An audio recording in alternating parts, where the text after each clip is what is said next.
YouTube, it's Brad Phillips. We have a box. It's right here. Something all new from E-flite. We're excited to bring this to you, and we know that it's going to be an amazing part of your RC journey. But we're going to show you if it's what they say it's going to be right now on Brad Phillips RC. So here we go. What do we have here? We have all new from E-flite, plane in a box. Watch for papers. I'm watching. This is not the normal unbox. It's going to fall toward the camera crew. Okay. It could be dangerous. Ooh. Oh my goodness. You don't have to open it the stupidest possible way. This is the Sportix 1.1 meter. So it's a sport plane for intermediate to experienced pilots. And this thing is a little bit smaller than what we're used to seeing. So it's something new, and we're going to hope it's just as exciting as it looks. As you can see, beautiful livery. I like the yellow. Super excited to see something that is brand new. This is 3 and 4S compatible. It's got all the latest and greatest smart technology, which is pretty sweet. It does come with automatic programming. If you're using a computerized transmitter, you can basically, the first time you bind, it will offer to set it up for you. I'm still not sure if I want to do that or not, but we have multiple transmitters here on Brad Phillips RC. If you haven't upgraded your firmware, I suggest you do it, because on the 7E, you will get 14 channels, and on the 8 and 10, you're going to get up to 20. And the NX6 goes to 14 as well, just like the NX7E. So just keep in mind, if you're looking for a lot more channels than you thought you were going to get, the time has come. So, all right, without further ado, we're going to open it. We're going to set this thing up. This was an early product sample, so it's gone through like product testing and stuff like that. So this is not brand new, but it's pretty new. Pretty new. We try to tell you guys that when we know it. We don't always know it. So if you see like a bag that's out of place or something like that, then we'll try to mention it. Obviously on our channel, one of the big things we do is we try to bring the truth, nothing but the truth, so help us God, so that you guys can make good decisions about stuff that's shipped halfway across the planet, only to be shipped halfway across the country to your front door. All right, so first things first, let's look in here. We've got a manual, which is nice. We weren't sure we were gonna get that. So we do have a manual, which is nice. One of the best parts of buying an E-flite plane, and this is true of most E-flite products, is that you have a really good manual. And I had a chance to peruse this before we opened the box, which I almost never do, but I did this time because I knew this was gonna be all new. And so I'm super excited. I've already seen through this a little bit. So one of the reasons I really like, by the way, if you're ever looking for a manual, obviously we want you to buy these planes through our links that are in the video description below, and also on bprc.com, or excuse me, bprc.me, that's ME. And you can find the manual if you follow the link like you're gonna buy it. Just scroll down a little bit and they have manuals there as well. Mm-hmm. Also, if you wanna order parts, you can find them there too, because we get that question all the time and it's super easy. So, this is gonna use any of these batteries are the recommended sizes. So it goes up to 3200. Oh, I didn't even think about 3200, folks. Yep. So let's talk about battery chargers quick. Battery charger right here, 2200. The S2200 is what I use. But the recommended battery charger for me, for the average beginner, is gonna be something like the S155. It's cheaper, it's 55 watts, it's gonna do up to 4S, okay? It's also got the IC5 and the IC3 connectors. Now keep in mind, there will be times when you have different battery brands that have different connectors. Of course, you can use adapters, and you can build or buy adapters just like this to get in there still. You can charge non-smart batteries as well. But in this case, we're gonna target 2 sizes, Gen 2, 30C. Singular plug means Gen 2 because there's no balance lead. If you have like this would have a balance lead. So these are both charged and ready. And then 4S just adds the 1 additional cell. This happens to be a Gen 1 because our Gen 2s are just kind of a little bit worse for wear right now. And if we go to a 3200, this would be like a 50C. So we'll go ahead and plug this in. One of the reasons we love smart batteries, in fact, I'll show you on this one just so you guys can see it does the exact same thing. It just does it at 55 watts instead of 200 watts per channel, and this does 2 at a time. So more considerable investment, but I would definitely recommend you consider that if you fly a lot like we do. So that's gonna start charging. Now, if you're brand new to the ball game and you maybe don't have a smart battery and you have something that's like this that has an XT60 on it, don't be afraid. You can still use adapters or adapters. There's tons of adapters, okay? So this is called the discharge lead and this is a balance lead, okay? So if it was a dumb battery, then you'll be still using the discharge lead to plug in the plane, and you'll wanna make sure you pair that up with what the plane calls for, which we're gonna show you that when we get inside of it. Just keep in mind, if you're brand new to flying RC and maybe this is your second or third plane, this is a great step up from an Aero Scout or maybe like a Stoll Apprentice 700 millimeter Ultra Micro, or maybe you got a Timber UMX or something like that to just start and you're just like, man, I need more. I'm not getting enough from what I'm doing with this. I want to do more 3D. This is the plane for you. You'll be able to do some of that. Now keep in mind, you can look right here and it tells you it's suggesting a S1200, which would just be like the single channel of what we were looking at there. And this is what the transmitter looks like if you want to pull the file in, and that does not work on DX lineup. That does not work on the IX12. And then I think that's it. Yeah, just the DX and the IX12. And if you're using... But if you're using an IX14 or IX20, then you should be fine. You'll be able to pull them in. I don't recommend it for the beginner because the beginner needs to learn how to use the expensive tools that they've purchased. And if you're using a DXS, you can also use a computerized. Obviously, you're not going to be pulling the file over. Right. So you don't need to pull the file over. But first things first, let's talk about this for a quick second. Look how long that arm is. So that's pretty cool. As you advance in ranks, I bet you could move that out if you wanted more throws.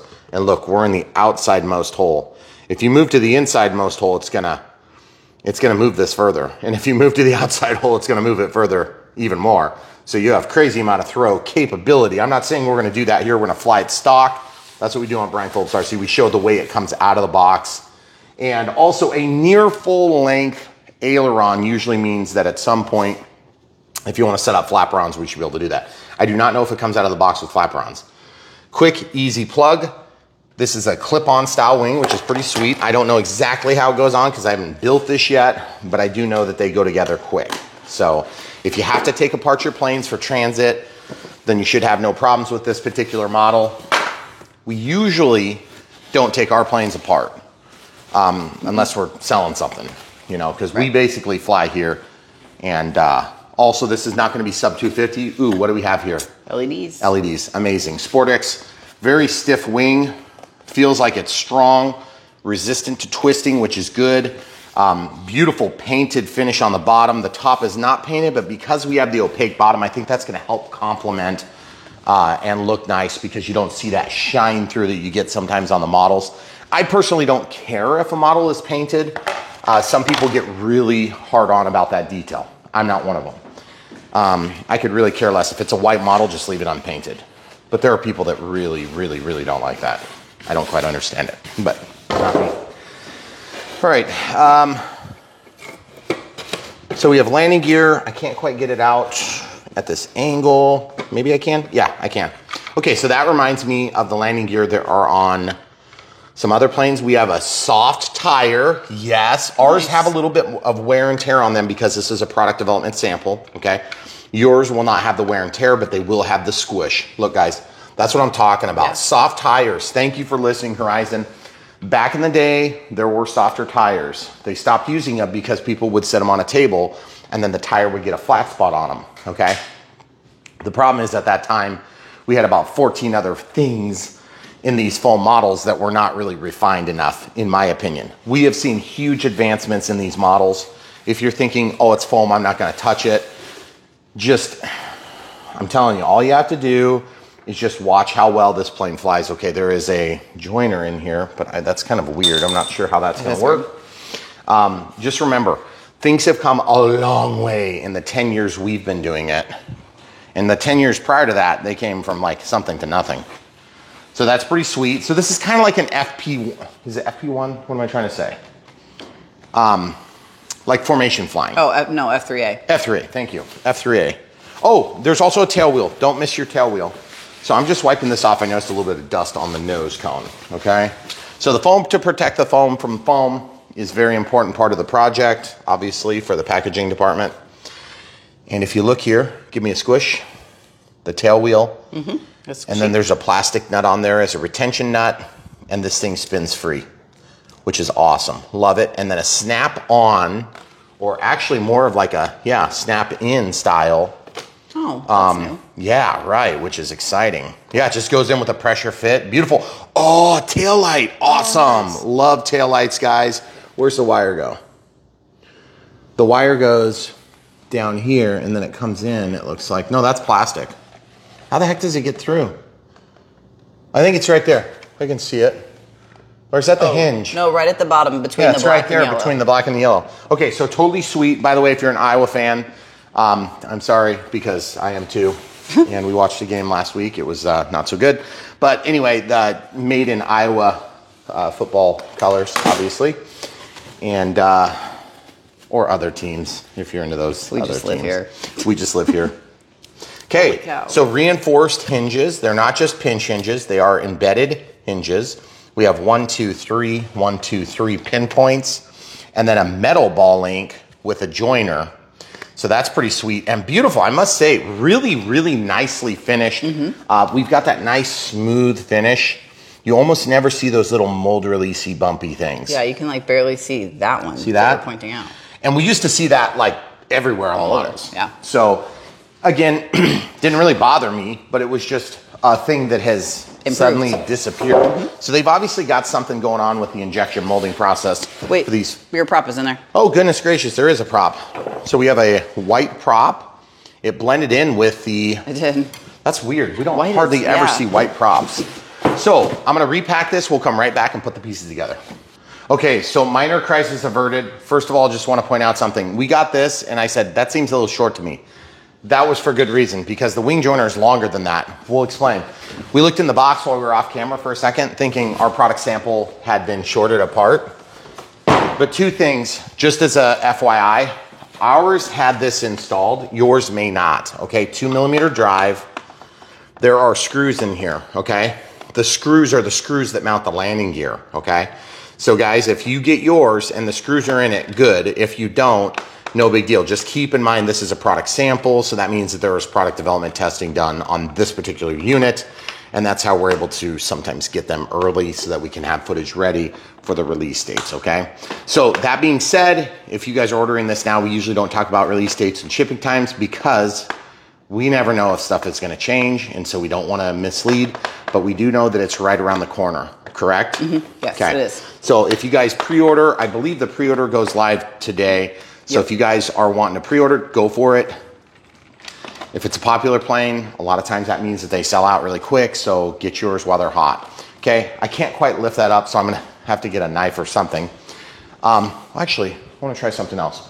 2mm drive goes in here, and mine has got a little bit of a magnetic bite to it. I'm gonna see see, there it goes. I just popped it free. Now I can pull it up.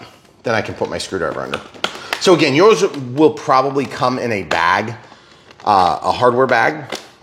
And if it doesn't, I stand corrected, but you can see right there. Let's just put the landing gear on since we're already here. Okay.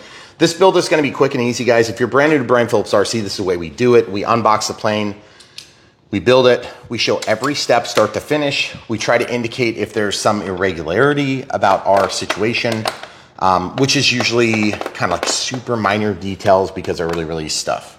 But generically speaking, when we do these planes, we're doing them either in full retail packaging or we're doing them from an early product sample. So that's how that works with the new releases. Okay, so this is going in. And so you can expect yours to come out almost identical with the exception of the occasional little mar or something like that. You won't see those on your full production models. Now, that being said, I just want to say, this is probably going to be one of the shortest unbox build radio setups in Brian Phillips history. I'm hoping.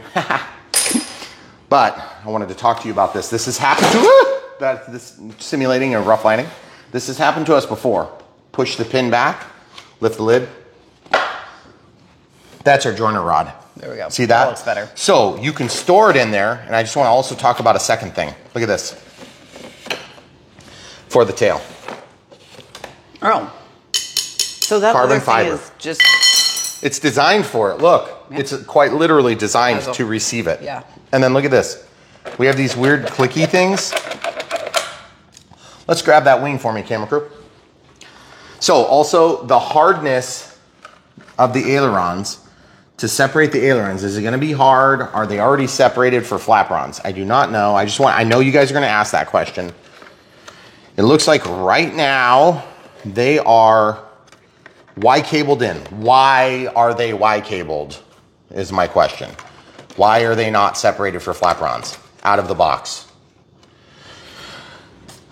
Okay, so this will go in here, okay, and it will snap. Watch this. Lift it up or press it. Which way do you do it? Do you lift it or do you press it? Oh, put it down and twist, and then it locks it, okay? Oh, weird. I don't even have the wing joiner in yet. Okay, I'm gonna just try. I probably should have put that on first, but once I get the first wing on, I'll slide that in. I'm just showing you how easy this is, guys. So, full disclosure, if you wanna separate the ailerons and make them flaperons, it will be a very easy process. And you've already got the 6-channel receiver. You should have the available plug, and yes, this is AS3X Plus equipped out of box, okay? So down you go, and then spin. See? It spins. That's it. And then these are locked in. Now, to remove, down you go, spin, and then unlock by pulling up, and then your wing comes. That is really nice. Guys, it feels sturdy. It feels serviceable. That is awesome. Love it. Cool. Okay, so now tail feathers. We always put the tail feathers on first for a reason, but we just got so excited. Oh, by the way, this does have an IC3 connector on it and a very short lead to the Avian ESC. So if you're using an off-brand battery, because this is your second or third plane, you just don't have a lot of smart batteries yet, then my suggestion is make sure you get your adapters now, okay? You can get those from our links in the video description below from a variety of different sources, but in our case, we're assuming you're probably gonna be ordering this plane since you're getting this plane.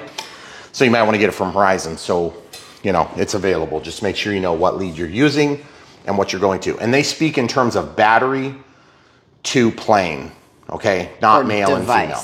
Device, yes. Exactly, yep. Okay, so now 2 millimeters, let's try this. We're gonna give you guys a quick shot at this. There it goes. Okay, now grab the spinner and then use that to brace.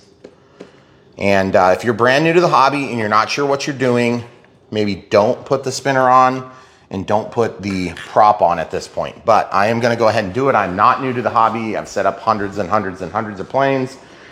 But just remember, there is a difference between filming a video on your, second or third 100 plane and being brand new to the hobby. Don't cut yourself. There's 2 dangers in this hobby by and large. I mean, of course you can run into your face, but most people really don't do that. What happens is people get cut on props when they're setting them up. Or people play with batteries, they charge, but then they go off and something happens and they have bad situations. So don't do that either. Okay, protect yourself, protect your well-being of your family and your home. So you got your smart motor here. I'm gonna just use this driver to brace it as I undo the nut. See how I'm just holding on to that stator? Okay. Then once this nut comes off, then there is a washer. Okay.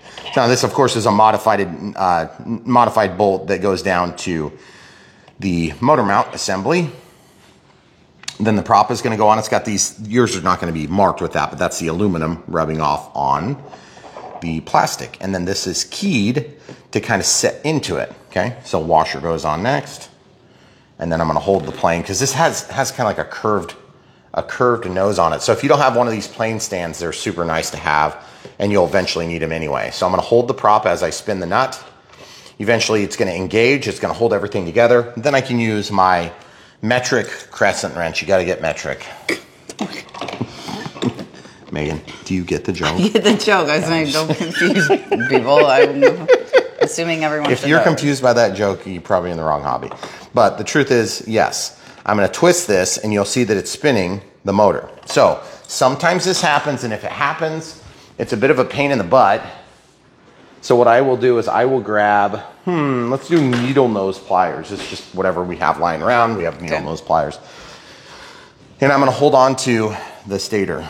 So that's the outside part of the motor. Okay, so I'm just holding it just to brace it for a moment. Once you get it started torquing down, you should be able to hold the prop. And then just give it a twist. I'm gonna actually now hold two of the, just don't go in and damage your motor, okay? So just twisting this a little bit. It'd be nice to not have to do that, but it is what it is, okay? So now you'll see, I just didn't want to mar the motor, and I just did mar it just a little bit. That's really annoying, but whatever. What are you gonna do? So now I've got the screw that's in the spinner already. So just because I can right now, it's a lot easier to flip this over and tap it out. It doesn't want to come out because the threads have already purchased into the plastic. That will sometimes happen. And this is a 10.5 prop. So if you're breaking your prop and you're watching this hoping that I will tell you how to fix it, just get yourself a standard 10.5 prop. And you're probably thinking to yourself, if you're brand new to the hobby, you're like, well, how do I know it's standard? Well, first of all, it'd be electric rated, and 10.5 speaks to two functions of the prop. It speaks to the size on the outside diameter, so it'd be 10 inches, and then 5 inches of penetration, okay? So 10 inches this way, right, like that, and then the pitch is 5 inches. Yeah, I know, 5 inches to what? I've always thought that was a stupid way of doing it. Like, why don't we say, you know, how big it is and then how many degrees? Well, that's because they size these things for at speed or not at speed, I don't know. But I'm just turning this screw until it torques down. Now it's torqued down, and there you have it. Looks pretty sweet. The white prop might be a little bit harder to see, so just be a little bit extra careful with it when you're brand new to the hobby or when you're newer to the hobby. And that's what we assume this plane is going to be doing, is giving people that are newer to the hobby kind of that taste and feel of a little 3D performance and a little bit more performance than what you may have had with your previous airplane experiences. If you turn that prop, just be careful you don't accidentally yank it on your plane stand. So now we can go ahead and put the tail feathers on, okay? So first things first, I'm going to put the joiner in. Again, this is not necessarily in order. We just kind of put stuff together as the parts fall into my hands. Yep. So you can follow our steps even if they're out of order. Sometimes we will find problems as we build. Okay. So these have a clip mechanism right here. See how I'm pressing it and it's bending? Mm-hmm. Okay. So this might be the worser side to start with, but I'm going to still start with it because I happen to be standing here and the camera crew is here filming. There are occasionally times that we do build in order of filming, and not necessarily, you see how I lifted it as I slid it in, and I feel very positive seat. Okay, so as you can see here, put the tip in, wiggle it around. Now I'm gonna be pressing this through to the other wing. It's not gonna stay this long. Oh, and then also I wanna point something out. If and when you need to make an adjustment, it'll be very easy because you can take that, and it'll go up from the top here, okay? If and then you need to make an adjustment to your rudder, you can go in here with your 2mm drive, make an adjustment, take it off, and then you got that extreme fine thread for in and out mechanical adjustment, okay? Hoping we don't have to do that. Now keep in mind AS3X Plus does have an added benefit. You see I just line up this little box, this little plastic box here, okay? There's a plastic box here. I'm lining it up, and then I'm gonna pull up just a little bit on the wing to get it to snap in, and there it is. Very easy process. Nothing to write home about. I gotta say, that was a super easy. And you know what's funny about this plane? You know what it looks exactly like? We've been seeing it for years and years and years. It looks like the Acro. Oh, it does. The Acro plane that is in the transmitter that we have, like, where I was like, it's the Acro. Yeah. Okay, so flipping it over, we're gonna show you how to hook this up. Now, normally we would leave this unhooked, but in our case, because this was a product development sample, we're pretty sure that this is gonna be close. Okay, so I'm just gonna hedge my bets and assume that this was left about where it was. And I wanna show you this thing twists, but you may have to brace this. In this case, that's all steel, it looks like. I'm gonna hold it with 3 fingers, so 2, and pinch it. And then I can twist this. Or you can go and get your needle nose pliers back out and put that on, okay? I don't like leaving it at an angle like that, so I'm gonna go in here with a tool just to make it easier. And I'm gonna just give it a half turn. I didn't quite get enough. I'm gonna go a half again more. And this is ambidextrous, which is nice. So it should be able to snap on either way. And metal ball link into plastic ball link receiver and that's linkage. A new, like, clevis design, okay. isn't it? Now it's on. What, the clevis? Yeah, this Yeah, plastic it is. piece looks Well, different. I don't know different. that it's new, but it's new to us. New to us. Okay, so this thing, I don't know if we need it. So that's about as quick as you get for a build, guys. That kidding. you could actually buy this thing, go to the airfield, and have it in the air in minutes, okay? Just because, we'll just mention this, we're not lawyers. We don't claim to be one, not even on TV. Nope. If you want to be fully legally compliant, because this is over 250 grams, you can get a Sky module, which is a remote ID module, so that Big Brother can keep track of what you're doing, where you're doing it, and how you're doing it. Like it's any of their freaking business. So this is good to have in the tool bag, or you fly to FRIA, then you don't have to worry about that, and you're still legally compliant. Or you can just do whatever you're gonna do anyway. Be an adult. We only point this out because this will be in our supplies section. Yes. If you want one in your tool bag, I'd highly suggest it. There are cheaper options. We have reviewed them. This will give you added benefit of some telemetry data that you won't get from the cheaper options that are just drop-in remote IDs that you wrap in aluminum foil. 7 layers thick. All right, anyway, getting back to the point. So the reason we say that is because if you're brand new to the hobby, or this may be your second or third plane, and you're like, oh, I thought you could just fly next to Class Bravo airport with 747s taken off. You cannot do that. Yeah, You'll go to jail. Don't be and one of those people, though. Jail, immediately jail. But if you don't go to jail, you'll get up to $1 billion fine. Up to Up to $1 trillion billions if they choose to do that. I think the biggest fine is like a lot, but there's been like 10 of them, so who cares? Just, they're not really worried about us airplane guys. 90 millimeters back from the leading edge. And you're like, well, what the heck are you looking at there, Brian? You're looking at the center of gravity. Look at the top of the wing there, camera crew, please. Do you see a marking? Is that for the... No, that just indicates where the clippy things are, isn't it? Is that what that mark is for? I don't know. So normally we use this thing. Okay, so this is called a, so we're in millimeters. So this is calipers. So I go out to 90 plus or minus, so that'd be 80 to 100. That is huge. That's a big range. Okay, so 80 to 100. So 80 millimeters, that's good enough. And remember, this tapers back, so you want to take it from the leading edge. Now you can use the inside markers or the outside markers, it doesn't matter. It's the same point here and here and here and here. And you're going to mark the top and flip it over? I'm just looking because it looks like that does take us right to that dot. Now does this one? Because I'm hoping I can just tell you guys that you don't need to mark it. I'm using the inside ones this time. That is apparently, that's 80. So then where's 100? So then 100 would be 20 millimeters back.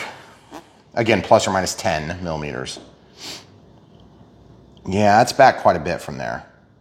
Okay, so guys, what I'm doing, I want camera crew to line up over my right shoulder, please. This edge is what I'm trying to do. Imagine a straight line from here to my belly, okay? There's gonna be a disparity here. So don't measure from this, okay? That's wrong. You need to measure from here back, and then the trajectory comes square at a 90-degree angle from the edge of the plane, okay? So, I mean, I'm making it sound worse than it really is. Just walk this back and give yourself an approximate. Okay, so there's my dot, right? So we have a dot here. That's the center of gravity right there and right there. Somewhere between that range, right? Okay. So I'm gonna come over here and I'll mark the other one. The only reason I'm doing it where that decal is just for the simple fact that, dang it, now I can't see either of them. And I'm piercing my foam. You're like, why are you piercing your foam, Brian? Because that's what I've done for years and it has served us well. And so I'm kind of like, you know, old school. Once something works, I just kind of do the same thing until it stops working. Forever and ever. Until I die. Yes.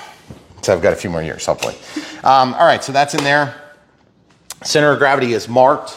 When you get ready to fire this thing up, just remember, if you installed the prop and you don't know what you're doing, be extra careful to protect yourself from the prop. Assume that the plane is going to attack you until it chooses not to, okay? Once you have proven that it's not going to attack you, then you can just operate under normal pretense, okay? So the other thing too is they suggest from 3,300 2200 to 3300. So I just realized I have a 2700 4S. So I'm gonna pop that onto an S1200. This is the one they recommend, okay? If you're gonna spend this kind of money, just get a double, okay? That's what I would do. It's not that much more to do it that way. And I would not recommend the 400 watt until you're really getting into some serious stuff, because you can get an S1400 and that's a 400 watt charging system. Now, if you have trouble reaching your balance lead, or you don't want to use the balance lead, okay, then you can actually charge without the balance lead. This one's asking me to insert it, but I'm going to plug it in and that will automatically initiate the smart charge, okay? Or if you have like a 4000, which is kind of tempting to throw a 4000 just to see if it would work. Plus this battery looks perfect. It's a 3S 4000. It's kind of like the same size as the 3200. Right. I guess here's the thing. When we review planes, our objective is to show it like as flashy as it can be, but that's not usually the way I fly. The way I fly is I will pick out of this giant stack of planes, I'll pick that Cherokee back there. That's what I did the other night. I flew for fun and I love flying it. And I go around low and slow, and some people would say it's lame, except it's beautiful and awesome and it's the best thing ever. So if you're on the other end of the spectrum and all you do is 3D, I may not speak to you if I'm flying on 3S and doing like the lesser maneuvers. But just keep in mind, you can fly this on 3S or 4S, okay? And it's important for you to understand that, because as you make your decisions about what you're buying, especially as a new pilot, many times the most daunting part of getting started is just the sheer cost of everything adding up.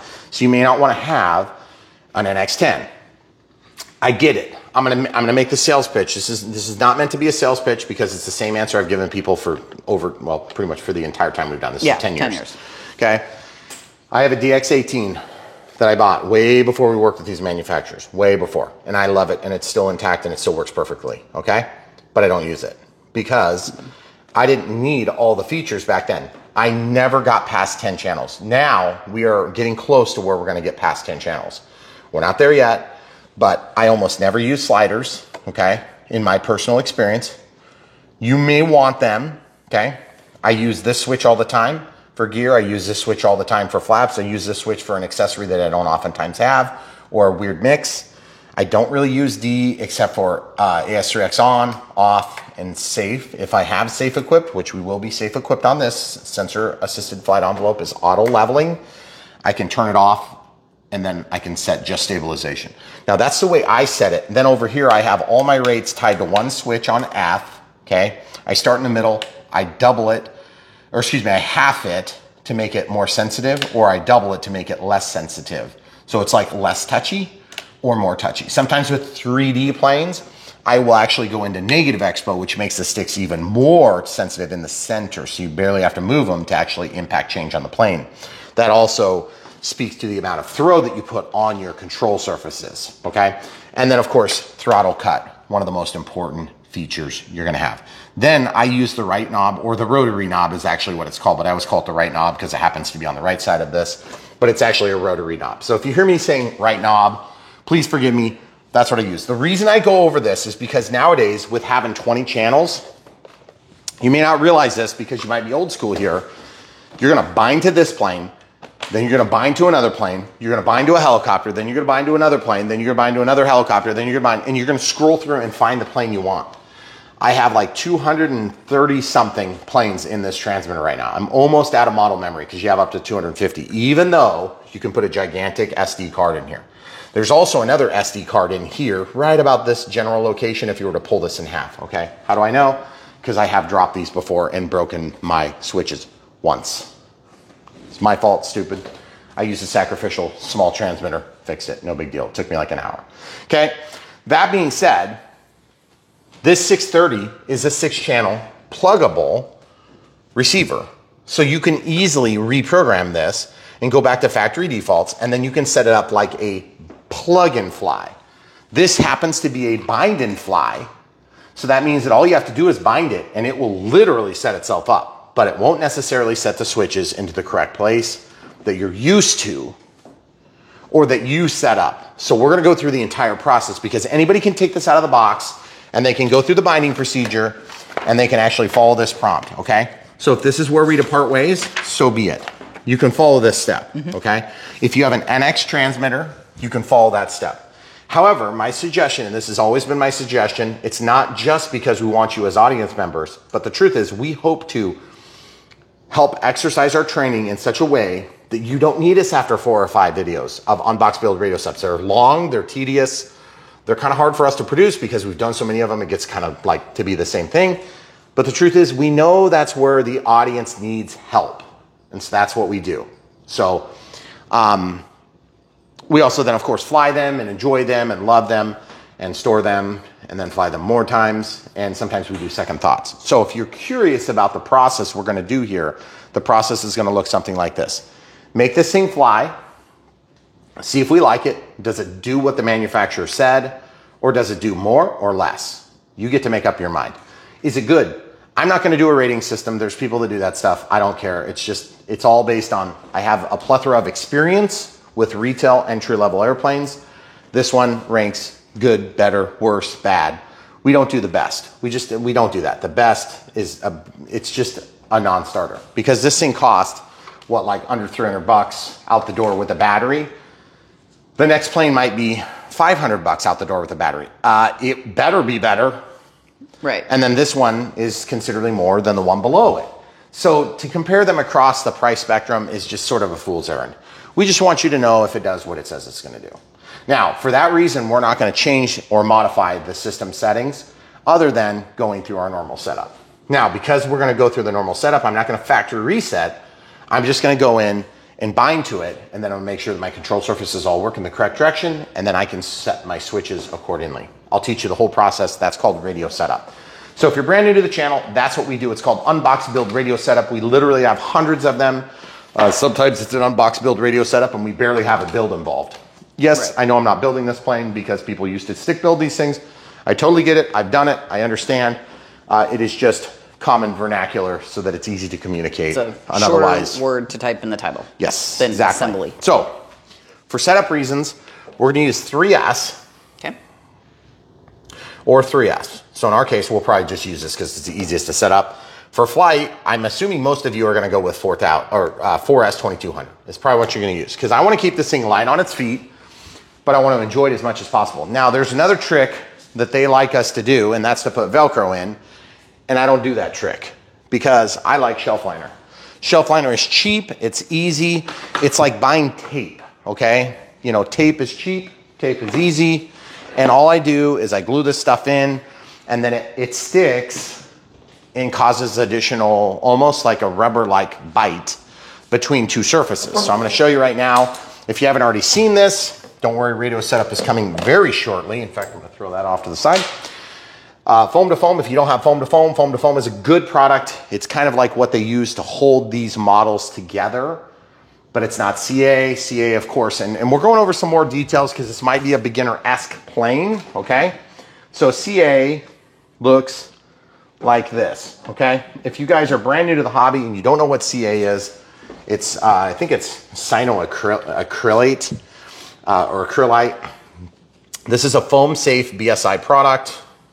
This is a foam safe thin. You can see the viscosity is different. It's very thin. This is more thick. This is more thin.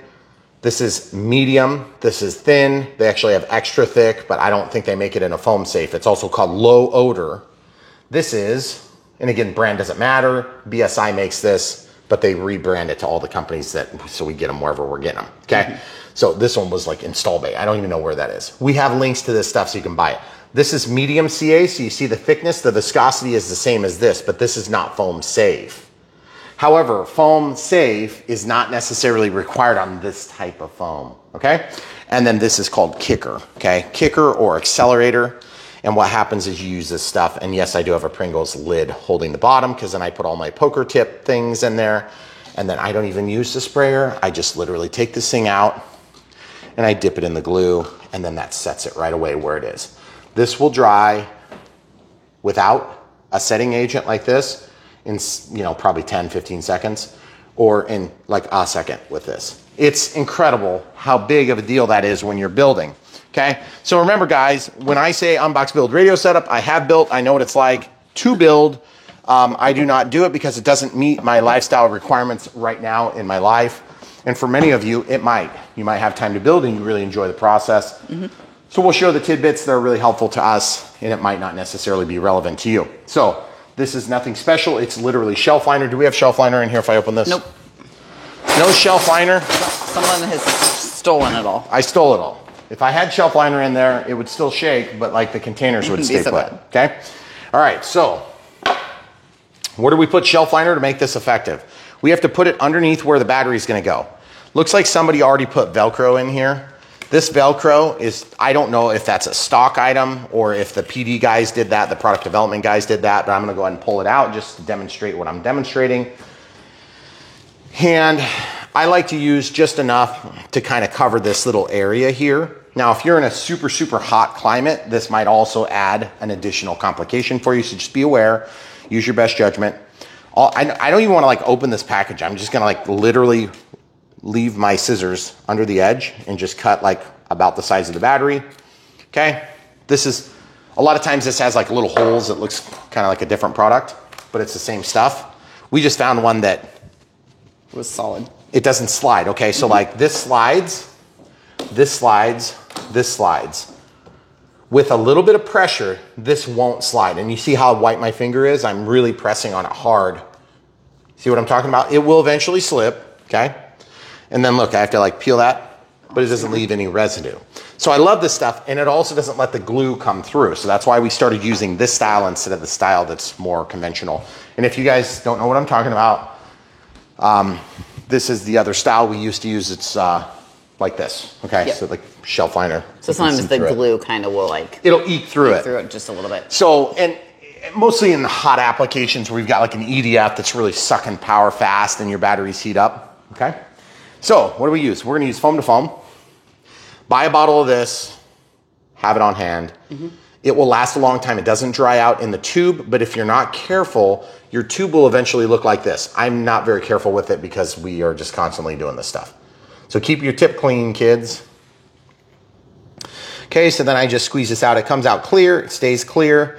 This stuff doesn't really yellow, and then I'm just gonna go around that rim there, and then around this rim here. It doesn't need to be everywhere, it just needs to be a little bit. Oh, there's another piece of Velcro right here too. See that? Oh, yes, I do know. I did not see that. Now, again, that might have been a PD thing. I'm not 100% sure that that's a factory thing. If it is a factory thing, my apologies, folks. I don't mean to talk you out of using factory options. This is a two-part. Usually this is designed to have product on both sides because it's a contact adhesive. And so I will put it generally in the spot where I want it, and then I'll let it set for a minute. And that allows the material to like cook off, to chemically react with the air, and it becomes tacky, and then you stick them together and they won't pull apart, okay? Now there's other China glue, China glue, like this. If you like that, instead it is literally in a white unmarked tube. I have it marked China glue.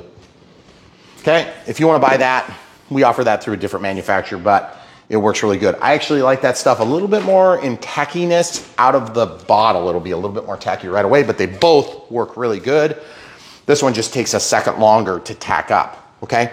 Now the thing that I also really like about China glue that you couldn't do with CA is you can spread this, and if it gets on you, all you have to do is booger it up.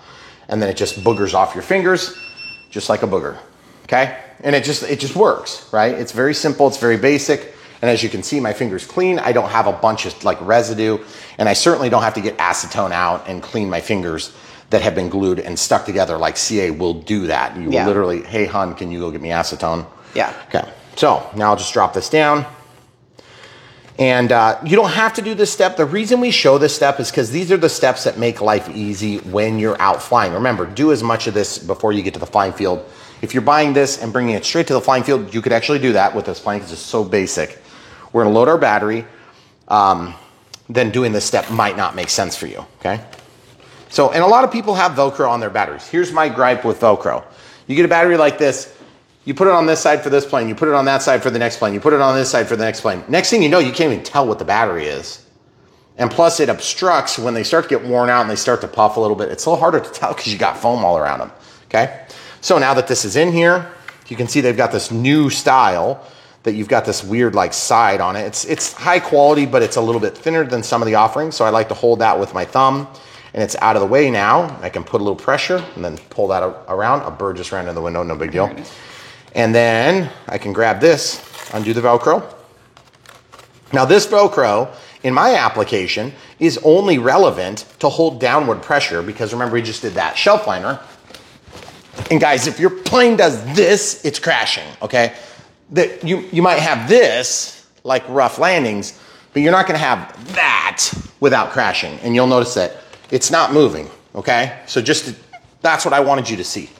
Okay, if you do Velcro, it'll do the same thing, and it'll do it even better. But every single time, you have to get in there and undo it. It's a huge pain in the butt. So, take my word for it. If there's one thing you take my word for, and there's a lot of things that you can disagree with me on, this is one thing that's just really, it's a no-brainer, okay? So, just do it. And any Steal of those, from your wife's drawer. Yeah, any of those supplies, the shelf liner. Yeah, we have it on our glue, supplies. all that, it's on the supplies BrianPhillipsRC.com is the website. BPRC.me is the short link that takes you to it. Same place. Yeah. Okay. All right. So now that we have the battery plugged in, and we have a couple extra size batteries, we'll just lay these out of the way. If you're using the NX7E, full disclosure, it will be almost exactly the same. There'll be some extra audio events that you won't have because you'll have beeping, but you won't have voice. Okay. So that's one of the drawbacks there. But honestly, it's a great value. It's going to give you all the primary stuff. You get the R knob, so the rotary knob. You can do pretty much all the stuff you want. And it's a high quality transmitter, but it's considerably cheaper, okay? So if you can't afford the 10 and you have to get a stopgap measure, go into something like this, use it for a couple of years. The good thing about transmitters, and you won't believe me until you do it, is that there's a high probability you can sell it to somebody at your club because there's usually somebody that's coming up as you go up in the ranks too, okay? So once they go into service, they get used and used and used until they die, okay? And usually they only really die when people drop them in water or under a tank. Don't do that. Don't do that. Okay, so first thing we're gonna do is we're gonna turn on our transmitter. You also notice there is a lanyard hook. I use a lanyard, you may not. I'm a thumb flyer, and you may be a pincer gripper. That's gonna impact on where you want your switches to be. And so we understand that that is a reality. Some people want stuff set up different because they have different applicational needs. We understand that, but full disclosure, when we set up a plane for the first time, we set it up for what I need, and we also want to give you guys a baseline on what you can do to at least get in the air. Sometimes you can refine it a lot from what we do in our unbox build radio setup. So if you're brand new to Brian Phillips RC, it's the first time you've been here, welcome. We hope you subscribe, click the bell for notifications when you do. And I don't just say that because I want you to watch our videos. I want you to learn. I want you to fly. I want you to get in and start asking some questions. But do me a favor, when you watch, when you're brand new, watch the whole video. I'll probably answer your question and then 17 more that you didn't think you needed to ask. Okay? Yeah. All right, so as you can see, I told you I was flying the Cherokee the other day. There's the Cherokee, it's 193, but it's not actually 193 because we had like 40 or something before that too. So I don't know if Airware even knows how to deal with that. But that's okay. Might not. So I'm going to cancel them back. There shouldn't be any new releases in here, right? Cancel them back. That's a shortcut. Takes you out. Add new model. Okay. Create. Now, if you want to do the regular thing where it just like pulls it out of the device, okay, then all you need to do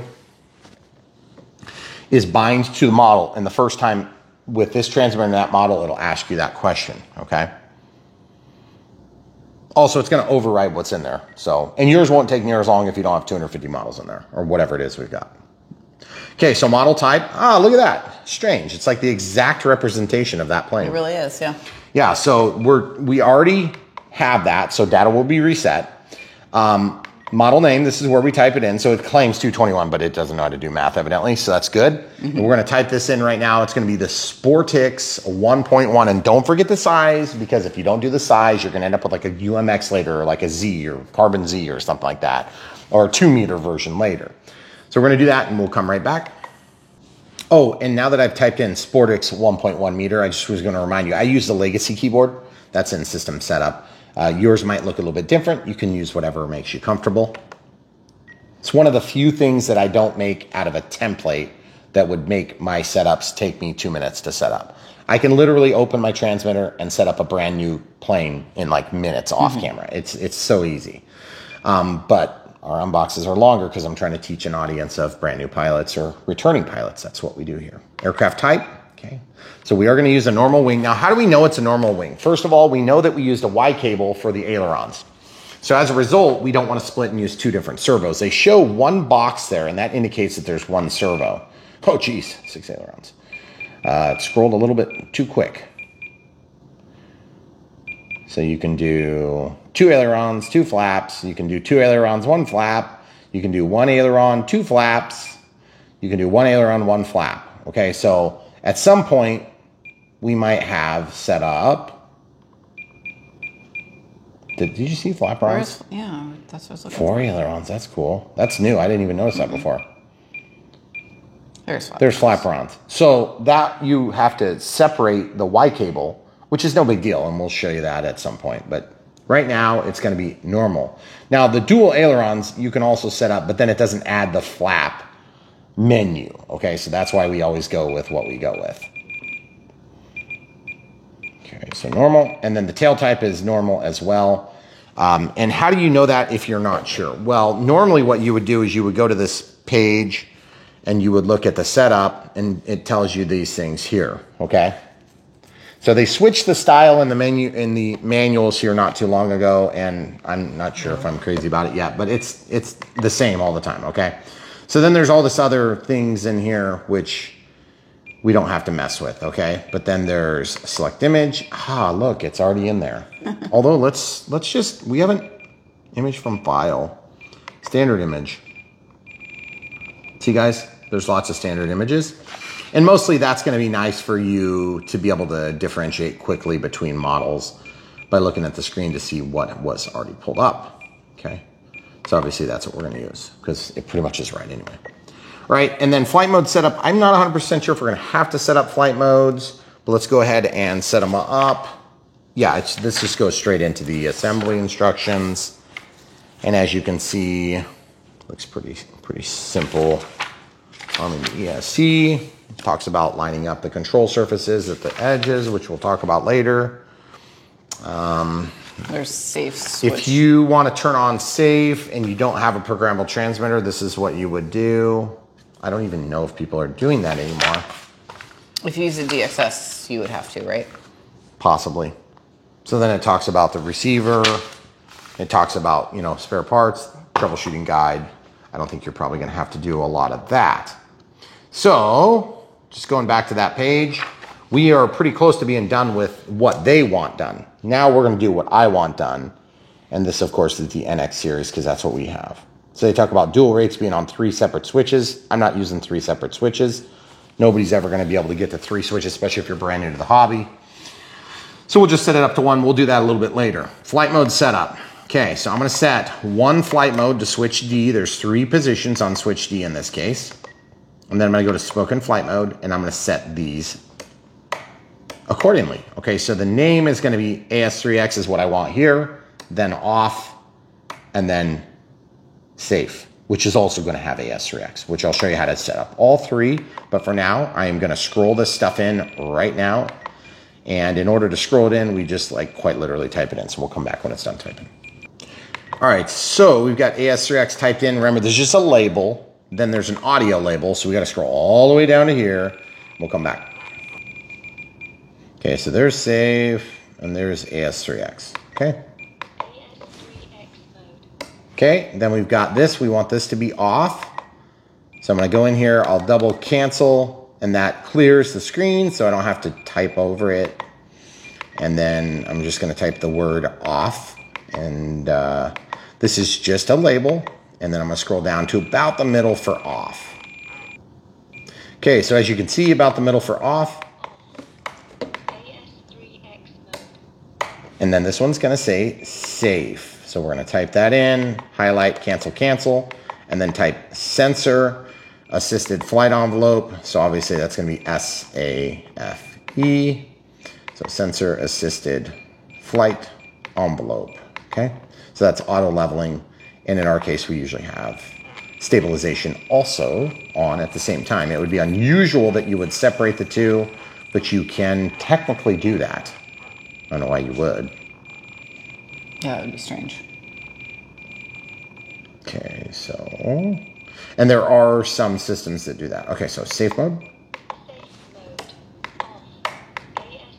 But remember, that's just labels, okay? We'll talk about how to actually do the assignment later, okay? Channel assign we're not gonna mess with, but as you can see, here's the plus channels all the way up to 20, okay? And we'll walk out. Cool. And then did they talk about times? No. Okay, they don't talk about times because there's telemetry that does most of this now. Okay, so back out. Rates and expo, we're gonna set this right now. I'm gonna highlight that and go to switch F. And the rate is gonna be 100%. See that? Mm-hmm. And then the expo is gonna be 5% in the top setting. So less than 10 by a factor of 2. And then less than 20 by a doubling factor by each step. And then I can drop this down to 90. So that's the rates are 90, rates are 100, rates are 100, expo is 5. Rates are 100, expo is 10. Rates are 90, just a bit less, expo is 20. Now sometimes on really sporty planes, I will actually run the expo at 0 or a negative value if you really want to get super high precision. But then, you know, you have to be really good with your sticks, okay? So I just set this as a starting point and I run there. If I want less, I can go less sensitive, more dampening, or I can go more sensitive, less dampening, more touchy, okay? But the idea is you can get back to the ground with the flip of one switch. It'll help you get into a mode that will continue your flight experience successfully. Remember, a big part of what we're doing here is trying to get you to the ground the first time so you can make those necessary adjustments. Right. So if you're a newer pilot and you haven't done a lot of 3D or something, you're probably going to want a higher expo setting so that if you get into an over-controlling... No. No? 3D requires you to move the sticks further, okay? So a lot of times the most experienced pilots will have a more expo and no stabilization at all. But I'm not one of those people. I use stabilizer because the stabilizer helps me to look better and I enjoy the flying experience better. But in tandem with stabilization, these numbers get you in the ballpark, okay? So I would not make general assessments because this is highly subjective, okay? Okay. Don't oversimplify expo, don't overcomplicate it. Just start somewhere, and then if you like it, stick with it until you find something that works a little bit better, okay? And this is one of those things where you progressively make changes over time, okay? Unless you're me, then you just leave it the same forever because it works. Now, I could build templates that have all this stuff set up, and you could do the same. But I'm not gonna say that in, you know, switch H for throttle cut. One of the most important features. Okay, so I move the throttle stick. You see this says minus 100. That's what we want. It's not moving, okay? You don't have to highlight that. I just bumped it. Now it's not on, and so you can see the throttle moves up and down. So throttle cut's on. You'll hear me say that a lot during setup because that's one of the biggest, most critical setup features. Now there's a lot of different stuff down here. The timer, we'll set it to 5 minutes with a 1 out active, meaning over 25%, it's going to start the timer. It's going to count down. At 1 minute, I want a... Do we do a tone or a voice? We do voice. At 20 seconds, I want nothing. At 10 seconds, I want voice. And at expiration, I want tone and vibrate with a tone every minute thereafter. That's what I've set for years. It is a personal preference issue. You won't need that because you'll have telemetry shortly. Now, if you scroll to the right, you'll notice there isn't any telemetry because you have to have that thing on for the telemetry to populate the data fields, okay? There's also one other thing that we're gonna be setting up potentially, and that's gonna be thrust reverse, and I make an assignment to this switch if it exists. We don't always know that until we know it. So the next move is I'm gonna take this and lay it over here so it's out of our way. Camera crew is gonna try not to trip. Okay. When you get ready to turn on your plane for the first time, this is where you want to not trust it, okay? Because if something's wrong, this is where you'll find out. Throttle cut is on, throttle stick is down. I am in command of it first.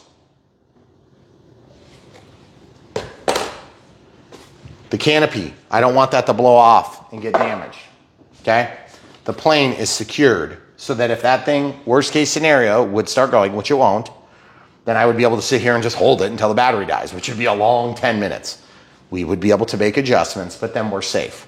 Also, I'm not right next to the prop when I start this, so even if it were to fire up, I'm not gonna get cut. I'm not gonna move my hand like that. I'm gonna carefully move it away. Remember, two ways people get hurt are improperly handling batteries and props. Okay, that's usually where people get hurt in this hobby. It's not crashing into themselves. You can do that, and people do it, but it's just such a freak chance. Yeah, exactly. Okay, you'll think it's going to be like the biggest risk, but it's not. It's really batteries and props. Just be careful. Okay. So now we can plug this in. Should be a pretty non-eventful thing. I've got a hold of the plane here too. So plugging it in, waiting for the initiation cycle. I've put my hand in the safe spot. Now this is not flashing, so I'm going to press. And it's going to go into bind mode. You'll notice there's a flashing light. Then I'm going to take my transmitter. I'm going to click.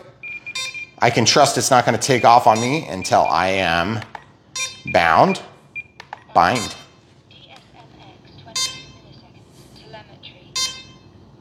Now we wait. Now it's auto configuring some of the smart devices. You see a beautiful light. Everything's snapped to live. Snapped to life, dance 1, and that's it. Now, look, show them the screen. Okay. I can now trust that the motor is not going to start for 2 reasons. I'm not all the way through setup. I'm not all the way through binding because this is a new feature, okay? So I don't fully trust this model until I go from a virgin startup. We don't have a virgin startup because we're just binding. Okay, let's read it. Receiver blah, blah, blah. This receiver contains a preloaded smart model file. Do you want to load the file from the receiver? And I'm going to load it or skip. I've already did setup choices, so I'm going to skip. You do not have to. If you do not use the smart transmittal file, you will need to set the model file up according to the manual for proper operation. Duh. I mean, yes. Confirm. Now is where you hold the plane. It's the first time you've started. It's now working. Okay? Throttle cuts on. Throttle stick goes all the way up. Throttle stick comes all the way back. Throttle hold is on. I'm holding the tail. Throttle hold is off. A little bit of throttle. That's full power on 3S. Pretty good power on 3S. Remember, this will do 4S too. By design. I'm not stretching it or anything. Okay? Now I'm going to clear my timer. Now I'm going to scroll and show you all the information. Okay, so we see there's the ESC data. We see a beautiful bar graph that shows us our status of our battery for use, how much is left. And then over here, you can enter the smart ESC. That's how you make your assignments for thrust reverse if activatable. Okay, now that we've bound, throttle cuts on. I trust it. Roll left, roll right, elevator up, elevator down, yaw left, yaw right. So the control surfaces are on the right channels. It's a very basic setup because you have ailerons, elevator, rudder, and throttle, okay? In this case, I'm gonna add thrust reverse right now. So unplug, why are you over there? Come back over here.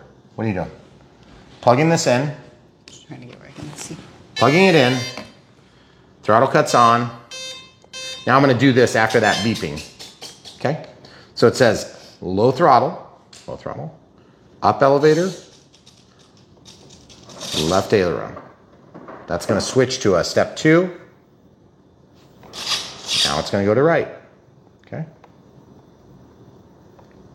Very good. So now we actually use this stick to move through, not the scrolly thing. Okay.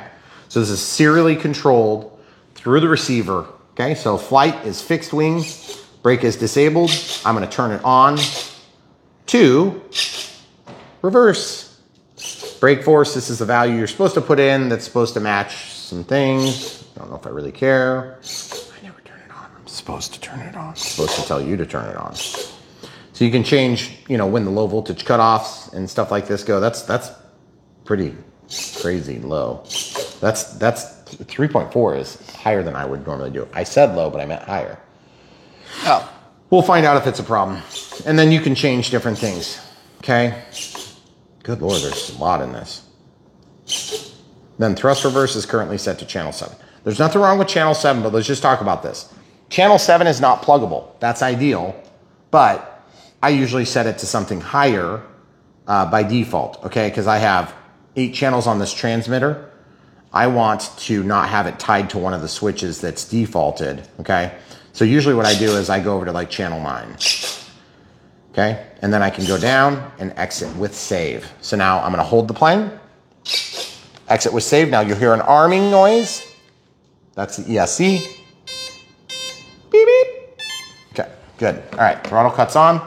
Now I can just scroll back to wherever I want in the menu structure. Now we're back to using this to controlling everything, because that's only used to serially control the interface to the smart ESC, okay? And you can see it's smart because it's got this little smart indicator up here, okay? See how it says smart, okay? Now, also, this is the label we set up for the flight modes. So you'll notice flight mode 1, flight mode 2, flight mode 3.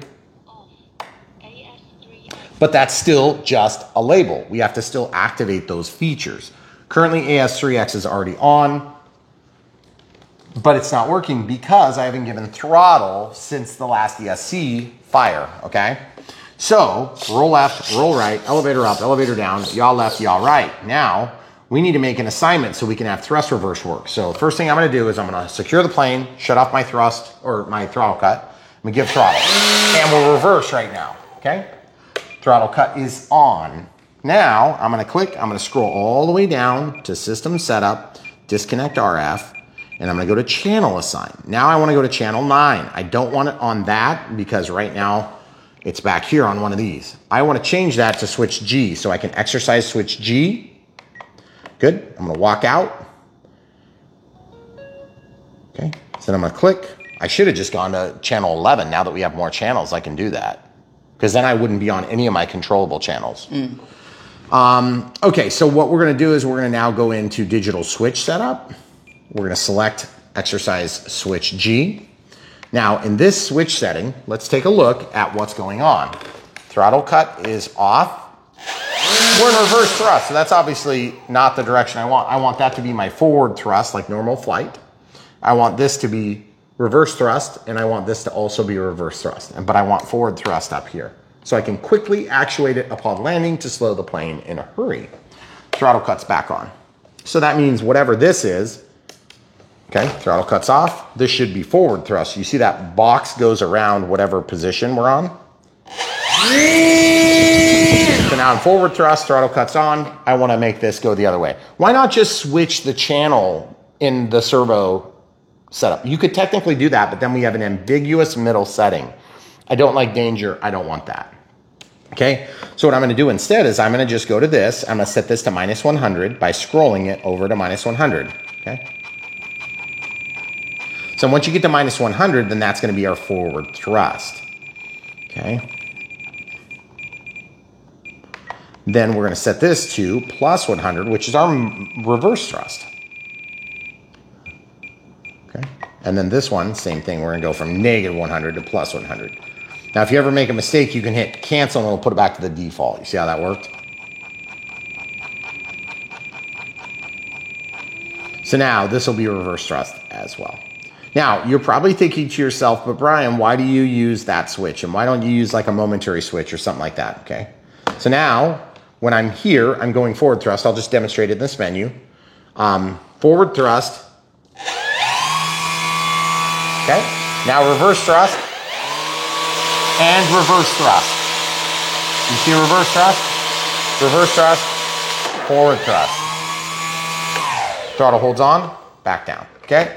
So now we can walk back out. And my apologies, sometimes I say throttle hold instead of throttle cut because I work with helicopters too, and I usually just interchangeably use that terminology, but throttle cut is technically different than throttle hold, okay?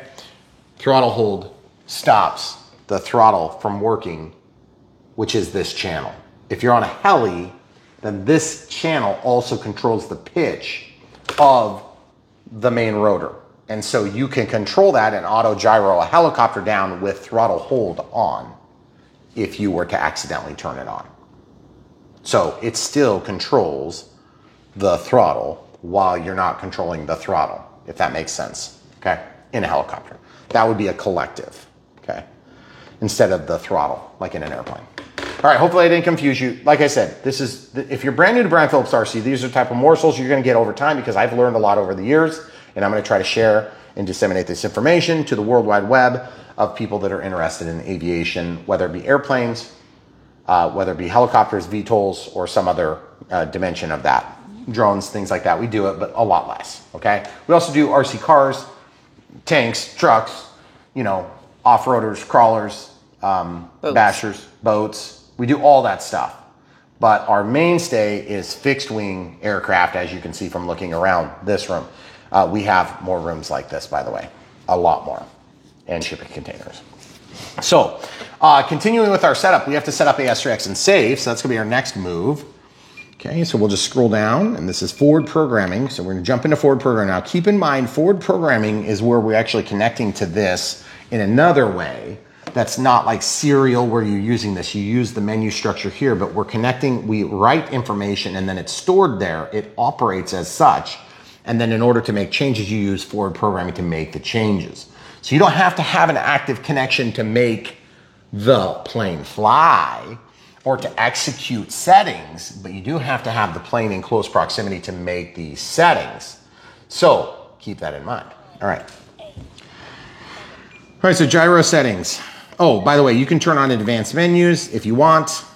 And then that adds the other settings, which is where you have factory reset. If you want to go back to full-blown factory reset. We're not going to do that. We're just going to go in and do gyro settings. AS3X settings. AS3X gains. You can see them depending on which mode. Oh no, we're not attached. It's not changing. It's already probably on another channel, probably gear. Yep, it's on gear. So we're going to change this to act like A or gear, which is channel 5. Okay, why channel 5? Why do we use channel 5, camera crew? So you can use the DXS. Okay, why do you give up a pluggable channel for that? That's so stupid and lame. Yes. Unless you're flying with the DXS, that it's definitely not lame. Right. Okay? If you want, you can factory reset and move everything over. It's not that big a deal. Come back. If we do flap runs, we're going to do that. Okay? So gear on, gear off. So you clearly we're on the gear switch. I don't like the gear switch because I am so used to flipping the gear to retract the gear when I take off that I will accidentally end up unsafe, and it limits my attitude on the aircraft, and then I sometimes get close, dangerously close to trees. So I'm gonna change that right now. So I'm gonna walk back out. I'm gonna go to gyro settings, save select. It looks like it's already on the gear channel, okay? So what I'm gonna do is I'm gonna walk back out. I'm gonna see if there's another setting for that. Nope, doesn't look like it's super easy. Gyros, the gain setting. Okay, so in the monitor mode, you can see the gear moving back and forth. I want to change it to this 3-position switch so that this impacts change on gear instead of aux1. How do we do that? There's a bunch of different ways you could do it, but I'm going to go to System Setup, Disconnect RF. I'm going to go to Channel Assign, and I'm going to go to, like, I want to disassociate A from this and instead associate D. Or you can highlight that, D. Look, I got double Ds. F mode. And then I can cancel that and inhibit it, okay? So then we don't have confusion between two different switches, okay? So the flight mode is called out by gear. Gear is no longer associated to switch A, but it is associated through the flight mode here, okay? So D is controlled through flight mode. You could also set that to D on channel 5. Okay, doesn't matter. Either way, you can do it. That's why I said there's a lot of ways you can do that. But I'm going to clear my timer. Now I'm going to click and I'm going to scroll down to forward programming again so we can finish this setup. Remember, it's a lot easier to do this than it is to teach somebody to do it. That's why we're teaching people to do it. So if this is a long video, just remember, you were new one day and you're probably going to be new at something at some point too. We'll try to teach you then too. AS3X gains. Now look, mode 2. See how it's just changing between 2 and 3, but not 1? You know why? Probably because that's only going to work. That's only going to work with safe. Okay, so now watch this. Safe select is off. I want to turn it on. So click it. Now look, flight mode 1 all of a sudden is unlocked. Okay, pretty cool, right? So now you can see gear is already chosen for us. Fine. Safe is now on in this setting. Well, ours says AS3X. Well, we got to fix that. So now we're going to walk back out and we're going to click. And in this case, I could just rotate or reverse. Okay, so servo setup, travel, and we're going to highlight that, scroll over to reverse, and we're going to reverse gear, okay? Our camera stopped for a second, so we want to make sure we cover that quick. Now we can go back to forward programming, and we can verify that everything worked. Gyro settings, AS3X settings, AS3X gains, and then look at this. Now we have 3 modes.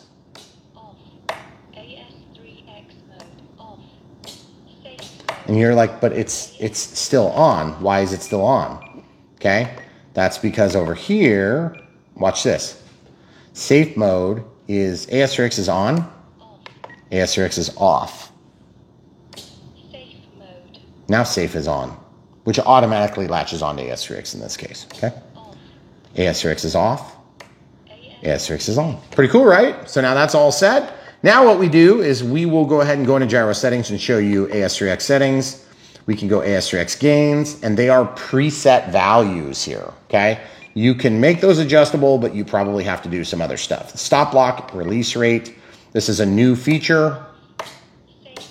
This is a new feature. You can make adjustments to these. It will help with the wing letting go so that you have less of the wing rock. We'll talk about that in flight if we need to do it.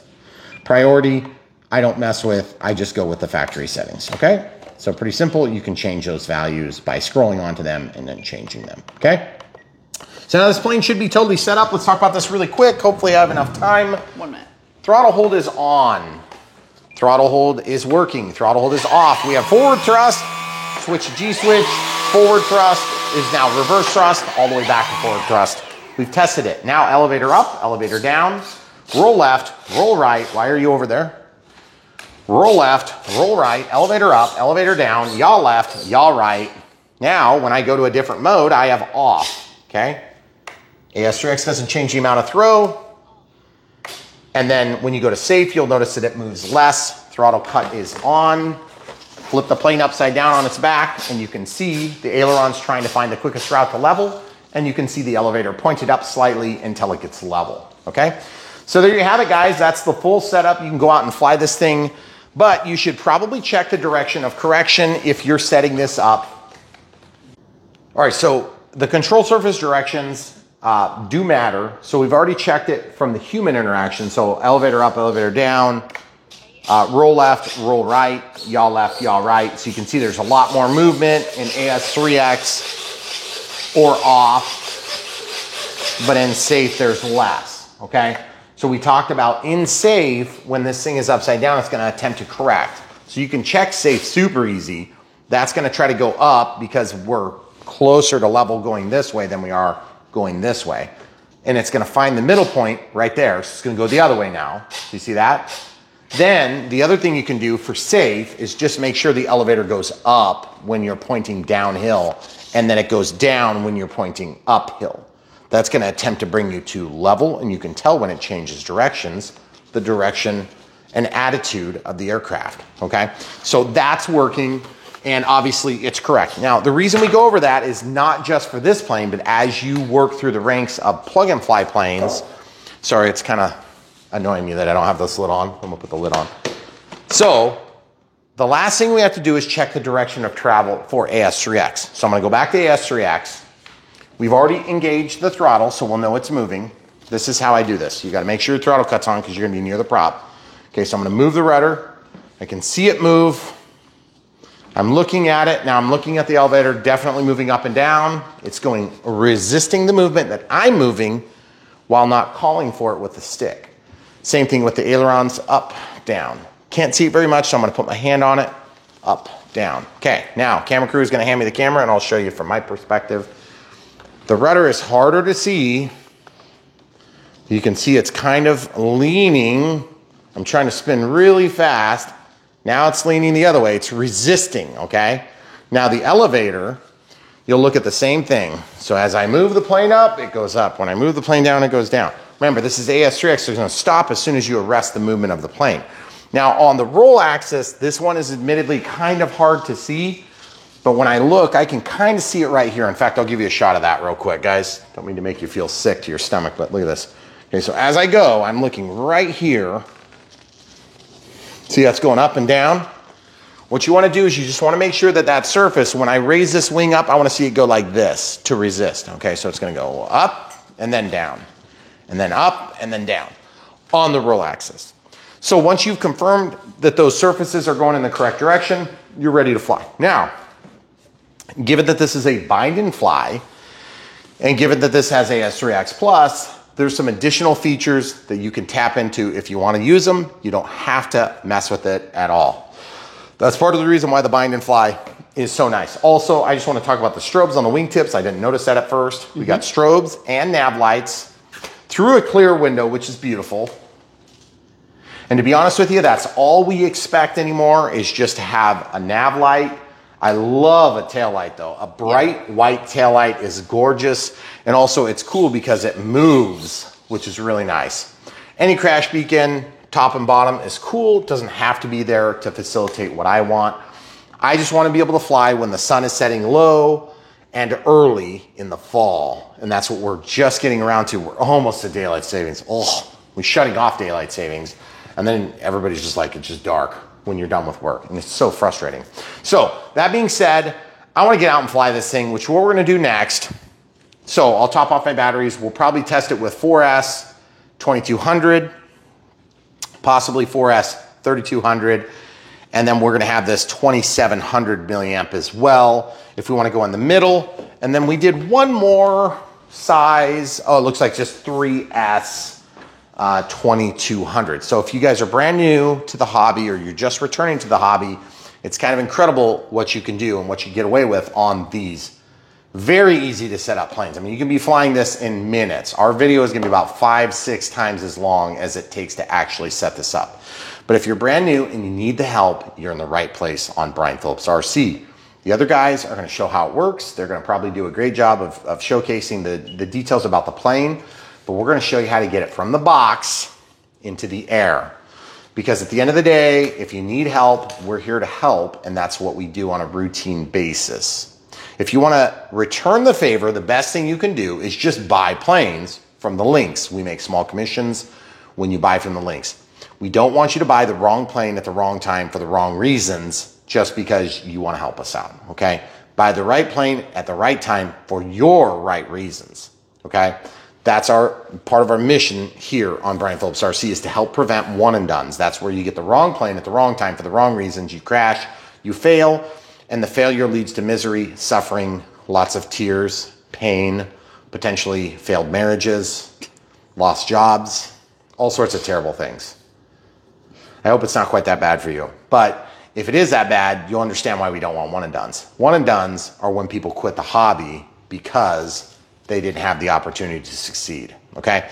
Now, in this world of instant gratification, it is hard. We're up against apps that do everything, okay? This is not an app. It's hard to fly. It is hard to learn. We're gonna help make it easier with the aid of SAFE, AS3X, Artificial Stabilization, 3-axis, that's what AS3X stands for, and that's the basis for SAFE, Sensor Assisted Flight Envelope, which is auto leveling of the wings when you let go of the sticks. Most people think when you let go of the sticks, the plane just goes in a straight line. That's what happens when you have an active flight aid like SAFE. Otherwise, it just goes a million pieces, okay? And you might still have that even if you're using SAFE because you make a big mistake or you run into a tree. Remember, this thing doesn't see trees. It doesn't avoid trees. There's no accident avoidance. This is not a drone, even though the idiot federal government thinks it's a drone, okay? It's unmanned aerial system, whatever. It's an airplane that people fly for fun, okay? It is still a real airplane. It's just small. This is a far cry from what you had 15 years ago if you had a Foamy 15 years ago. So if you're just coming back, these things are amazing compared to what you were experiencing. The battery technology is way better. This technology is way better. Everything is built better. There's more reinforcements in these things. These things fly almost as good, and I mean almost good, really good compared to the big balsa wood offerings that you can still get and still build today. So keep that in mind before you prejudge if you're brand new or returning to the hobby. Foam planes are something else. That's a foam plane. That's a foam plane. Most of these are foam planes. I think I got one that's balsa wood back there. One balsa wood. Yep, we got one that's balsa wood. And that's an awesome plane. I'm not trying to take anything away from it, but it's also like $900 or $850 or something. It's a lot of money. It's a big plane though. So just keep that in mind. We're going to try to give you the full truth, nothing but the truth, so help us God on Brian Phillips RC, because at the end of the day, there's a million sources that are going to tell you buy this, buy this, buy this, buy this, buy this, buy this, buy this, buy this, buy this. It's a waste of your time. That's why we just did an hour and a half long video. Because at the end of the day, we want you guys to have the information so you can decide if it's right for you. And yes, even though these companies probably see us as like some arm of their marketing department, we work for you and really kind of not for them. Even though we do appreciate the relationships that we share with these different manufacturers that are sometimes direct competitors, okay? So we like this plane. We like E-flite. It's one of our best brands that we work with. They make some of the best planes out of box, okay?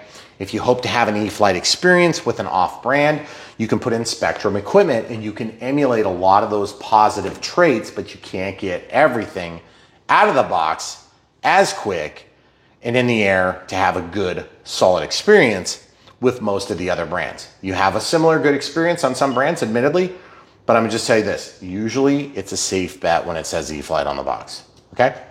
And you can make up your own mind. You don't have to agree with me on that. I mean, there are gonna be times when you guys disagree, and we probably also disagree with that statement, but the vast majority of the time is these things are good coming out of the box, okay? We're gonna help showcase that in our maiden flight, which is another video, okay? So if you're watching this, you're like, when did you fly it? It's another video. So we do unbox, build, radio setup, then we do maiden flights, but we usually show the maiden flights first, okay? So if you're brand new, you're trying to figure out where to look for that, you can either go to the playlist, and you can find the playlist on Brian Phillips RC, so just find my face, that little round thing, click on it, it'll bring you to our channel. You can find, if it's a real current video, then it should be right up at the top, real easy to find. And if you can't find it and you're looking for something opposite this, say like the 330 Extra, like that orange and blue one there, which is another bigger, more expensive, more robust offering in the 3D environment, you may not be ready for it though, okay? Maybe you don't have 4S packs yet and you don't want to do that yet. So you can do this in the meantime. Have a good experience, maybe get a little bit of experience under your belt, beat this up a little bit, before you go over to that, the more expensive offering, okay? That's what we're gonna help you do. You can also go to bprc.me and you can search by type. So this would show up as like a beginner trainer. This is gonna show up probably as a 3D, okay? And then you can find that plane and you can compare it to competitive offerings, okay? Because at the end of the day, Brian Phillips RC is not here to just promote Brian Phillips RC interest, although we do that too. We're here to promote a hobby that we love and we wanna see grow. Because why do we want to grow this hobby? We can drive down the price of all this awesome stuff. We can encourage investment in all this stuff because these manufacturers are winning with a little bit of help from us and others like us, admittedly, and their own efforts. And we can have more legislative authority because we need to have people flying so that we have freedoms that are not getting encroached on. Because if there's like 50,000 people doing this in the country, it's just easier for them to just say, don't do that thing. If there's millions of us doing it and we're having a good experience and we're being safe and we're not pissing everybody off, then guess what? They'll have to listen because all of a sudden we matter. Well, millions is probably still a little bit light, but let's say if we have 10 million people doing it, that's a big deal. If you have 50,000 people doing something and if you have 10 million people doing something, they listen to 10 million, they don't listen to 50,000. They don't care if it's 50,000. And you're like, well, but I'm in my backyard on my farm. Nobody cares. It doesn't matter. The federal government doesn't care. They're still coming after you, just like they're coming after me. I got 24 acres here, me and my family, okay? They're coming after guys like me. That's what they're gonna do eventually. So let's just try our best to not piss everybody off because this is an awesome, wholesome, perfect hobby. It's a perfect hobby. I know hobbies, it's perfect. But at the end of the day, we gotta make sure we keep our nose clean. We gotta make sure we do a good show for people that are interested and get them involved. Okay, so if that means bringing them to our channel or bringing them in under your own wing, that's fine. However you do it, just do it.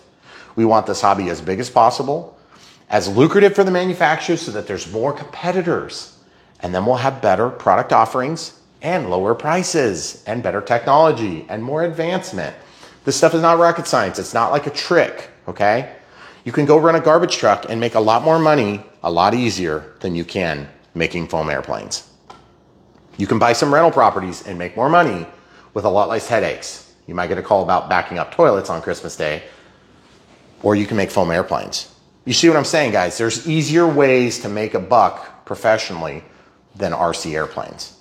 Let's not punish the manufacturers by nitpicking the hell out of them, okay? These are good quality, high quality, entry level offerings, and we want you guys to know so you can make a great decision, okay? All right, so we're here for you first, just so you know. Because remember, when we all win as a hobby community, we all win together, right? So let's do that thing. Anyway, I can't wait to fly this thing. The Sportix from E-flite, brand new from E-flite, super cool. We've been looking at the images in our standard image files for years, and now we finally have one here. And I think years ago they might have had one similar, but it was before our time flying. So, and I know there's been a few that are kind of similar look, but of course, and I didn't even mention this, I guess it's from this like Evoke Design Studios. I usually don't know anything about these studios, but evidently somebody designed it from that company. So who knows? Excited for it. Can't wait to get out there. Guys, if you have questions, leave them in the comments below. We'll do our best if you want to support us in ways, but you just don't want this plane. Maybe it's not for you. It's a little bit too early in the stages. Or it's a little bit too past where you are right now. I mean, this is a beginner level thing. You can do this on your second, third plane, okay? We have Patreon, so that's monthly support. We have YouTube membership, which is monthly support. We have YouTube Super Thanks, which are one-time donations, and then PayPal if you just don't like those other platforms taking their cut. Okay, and believe me, they all do. YouTube members, unfortunately, it's the most expensive. They keep like 30%. YouTube Super Thanks, they keep like 30%. Patreon, if you're curious, it's between 15 and 20%. Usually, if you're overseas, it's a little bit more. And that's fine. We only tell you that because if I was supporting somebody, I'd want to know. And then PayPal, friends and family, it should be free unless you've got international foreign exchange. So there's nothing you can do about that. So for now, we still firmly believe the best way to support Brian Phillips RC, so it's a win-win-win between the manufacturers that support us by bringing us product, between you guys that support us by watching the videos, and between us that want to have all this thing, like if we're in the middle of it, buy the planes that you like. Not necessarily this one, although I think you should. It's probably a good plane. I haven't flown it yet, admittedly. I'll be flying it in a few minutes. But at the end of the day, that's the best way to support us, okay? That's the model that we operate under, okay? Some people don't operate that way. They operate more on like an ad revenue model. We operate more on we would like to sell planes because we want people flying. We don't just want people watching. Watching is cool. That's good. Yeah. Get out and fly. Just put the video on and then go out and fly. And that's right. You can see and then the come end. back and you might be halfway through. Maybe. Anyway, all right, guys. So Sportix from E-flite, all new, super exciting, 1.1 meter. And by the way, this is a little bit bigger 1.1 meter plane than what we've seen. This one here is also a 1.1 meter here that's from Tower Hobby. Look at the difference in size, folks. Or is that a 1.3? Either way, it's a 1.1, but it's a lot smaller. But you see how big this is. It's almost like a 1.2 or 1.25 meter. The 1.2 meters, 1.3 meters, like that Cherokee's a 1.3 back there. And then, of course, you've got something like this, which is a 2 meter. That's a Carbon Z. The size classing on these airplanes puts this sort of in this like weird spot because it seems small with a 1.1 meter wingspan, but it's got a thick cord. And it's actually a pretty big plane for being a 1.5. Look how long it is. Is the extra 330 a 1.3? That's a 1.3. 1.3. It's a 1.3, but it's a 1.2 meter class. And it seems significantly bigger. Yeah. Like that's a big plane. So, and you might find that too with some 3D planes. You might see they sometimes hit like weird size classes. So like the Warbirds in the 1.2 meter size are very similarly sized to this. Tail height, by the time the retracts are down, you're standing up. So anyway, guys, lots of questions in this hobby. It's normal to have them. We're going to help you answer them the best we possibly can on Brian Phillips RC. If you enjoyed the footage, smash the like button. Me and my wife put this together. My wife is wonderful and selfless in that she is not into this hobby. She just supports me in this hobby. And then our kids also support us in this hobby. We have 4 of them. So when we put the time and energy into these videos, we're doing it for a very specific purpose, and that is to help grow the hobby because we love it, or at least I love it. And my kids do kind of admittedly love it too. My wife, she tolerates it. And if you want your wife to tolerate it, we'll help give you tips and tricks about that too. Because remember, there are snakes in the basement, so tell her not to go down there. It's dangerous down there. And then also, don't forget, UPS guy usually operates on tips. Tell him to take it to the back door. okay? But remember, the beer truck is right around the corner. It's coming to get you. Even if you jump out of the way, it's probably going to come back and back up and get you. Everybody dies. Everybody gets hurt. Everybody has stuff that comes up in life that prevents you from flying. There's never been a better time to start than now. So my encouragement to you is not just buying from the links, but to start today. Start as soon as you can. Even if you're ordering this before it's actually in stock, that's something you can do. Please do that if you want. Or order something that is in stock. And just get started. Don't wait. If you wait, you're going to be 6 months out from now. You're going to be 6 months behind the curve. Let's say you wait 2 years. You're going to be 2 years behind the curve. Let's say you have a life-altering injury at work and you lose fingers or something like that, and you have a hard time, gripping a controller. This stuff happens all the time to people in real life. Don't forget, it can happen to you too. You could have something go with your eyes and you have problems seeing, and so you struggle to enjoy this hobby. Just do it now. Don't wait, okay? Because waiting is just wasted time, okay? And there are legitimate reasons to be out of the hobby, I get it. But just remember, if you're in a position and you just keep sitting on the fence, we're here to help push you off the fence into the neighbor's yard. So you can go onto their website, onto their internet, use their Wi-Fi, and buy this thing from the link. Okay, all right, that's all we got for you. If you need to know what type of batteries to, we'll show links to the batteries. Because there's a couple of different sizes. We'll try our best to make that easy on this one, right? Yes. Okay, because normally we list like 2 or something like that, but this has kind of a big range. So we'll share that too. And we'll and we never did check the CG, guys. Oh, yeah. Look, we've got this little I don't know, it's like a fuel thing. That little detail there, just balance it on your finger. I usually use my middle finger. It's my longest finger. It's tail heavy right now on the front hole, and on the back hole that's at 100 millimeters back, it's still a little bit tail heavy. So my suggestion is in the smaller packs, you're going to tend to be a little bit more aggressive if you're centered. So you can just take and you can slide it, but you have to push kind of hard the way we have this configured because we put our shelf liner in. And that's a 3S 2200, okay? So now what I'll do is I will put my fingers on this spot and this spot and just let the plane bounce. It's easier to do this out of the wind. And then on the back hole, we're nose heavy. So that's pretty much perfect then. So, and then one other really quick tip before we wrap this all up, I like to grab a felt marker and I like to write the size class of battery. So if you have like 400 planes, it's really hard to keep this straight. So I mark here and here with an arrow. And then I say 2200 3S, okay, right there. So that's that. Now I did a line because there's gonna be a 2200 4S, and that's probably going to need to move back just a little bit, okay? And if you're doing a 3200, it's gonna need to move back even further still, okay? And I love that this is flush underneath that tray. So you got a huge range where you can move your battery. All right, so we answered many questions, many of which you probably didn't even know you had, and that's what we do on Brian Phillips RC. We do it every day, every time we make a video. And yes, that makes for a long video, but hopefully it is feature-packed and helpful. If you enjoyed the video, don't forget to smash the like button on the way out. Click the bell for notifications when you do subscribe, and buy the stuff from the links, and we'll be here to support you in your decision. And don't forget, come back for more. There is more. Literally right around that corner, we got about 10 boxes waiting for us to do them. So stay tuned, so much more from Brian Phillips RC.